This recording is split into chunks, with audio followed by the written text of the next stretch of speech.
New insight today on how working class neighborhoods are vanishing from major U.S. cities. It started as the country. New insight today on how working class neighborhoods are vanishing from major U.S. cities. It started as the country transitioned from a manufacturing economy, and it is now restructuring entire neighborhoods and cities. Joining me now, the co-author of that new study, Richard Florida from the University of Toronto's Martin Prosperity Institute. Richard, with a welcome to you. You say that the creative class is fueling this. What is the creative class? Well, it's knowledge workers, it's managers, it's professionals, but it's also the scientists and technologists, the high-tech entrepreneurs who generate those new innovations and build those new industries, and it's artists, musicians, designers who are the cultural creative. So it's all of those groups. Taken all told, it's about a third of the U.S. workforce. It makes about half of all salaries and wages of all American workers. Okay, and then you have the service class and the working class. Can you briefly identify those? Sure. The working class are the folks who built America. They're the folks who work in factories, who work in construction, who move things around in transportation. Tragically, that group shrunk down to about 1 in 5 workers, and honestly, only about 6% of Americans actually work in factories. The service class is the biggest class. It's about 45% of Americans who work in food preparation, retail, sales, personal home health care. It's the fastest growing occupations. But what we're finding is that city by city that we looked at in this report on the divided city, that these groups are occupying different areas, that we're seeing a level of inequality in segregation that is quite severe and extremely troubling. So, okay, what do you mean by different areas? I mean, how does the creative class expand into cities? What's the effect?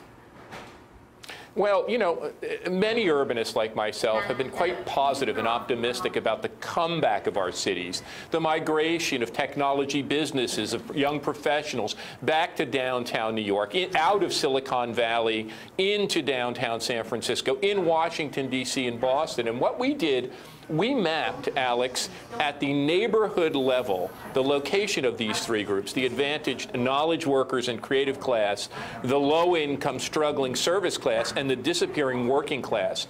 We found very few working class locations left in America, even in Detroit or Boston or Philadelphia.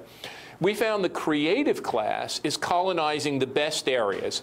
It's moving back to the core, of course, but it's also locating around all these transit hubs. You know, transit used to be a way for low-income people to get to work, but these knowledge workers and professionals want to live in the walkable suburbs around transit, but also we found the knowledge workers and the professionals clustering around universities, hospitals, knowledge institutions in the city and suburbs, and then finally, if you look at a Los Angeles or you look at a Miami, and we looked at all of these places, any waterfront, any kind of natural amenity. So what we found is the old divide that we used to think of as affluent suburb and poor city no longer holds, but nor is it rich city, poor suburb. We have a literal patchwork in America of concentrated areas of advantage and affluence juxtaposed to concentrated areas of disadvantage with a missing middle. Those good middle-class neighborhoods that workers and middle-class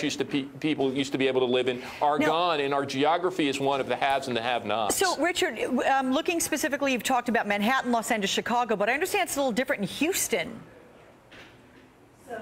Well, you know what? Houston is one of a number of cities. There has been a migration back to the core, but we're finding this in a number of places where literally part of the city is the western edge, the northern fringe, or the southern fringe. Washington, D.C. is like this as well as Atlanta, where a whole segment of the city is colonized by the more affluent knowledge workers, with the lower income, less affluent, more unemployed service workers and blue-collar workers shunted in the other half. And Houston kind of conforms to that pattern, where there are whole chunks of the city that are one way and other chunks that are quite disadvantaged.